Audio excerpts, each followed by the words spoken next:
nkuleetedde embeera nga bwe yabadde e Luweero mu lumbe lwa maama wa Fake Famaica. Nkujjukiza nti maama wa Fake Famaica agenda beera ng'agalamizibwa ku bijja bya bajjajjaabe awo e Luweero gye baamututte, era olunaku lugenda kubeera lwaleero oluvannyuma lw'amawulire g'okufa kwe okututuukako ku Lwomukaaga ssaawa zaagenda okuwera 3:04 nga gatandise okubeera nga gasaculeetinga.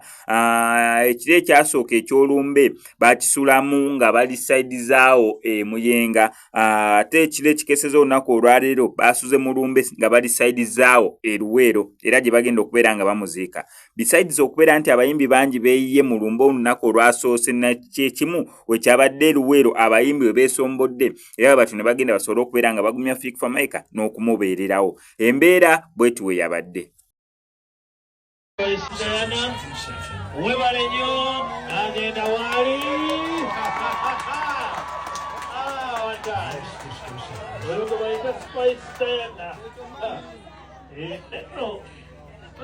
abadde akitegeeza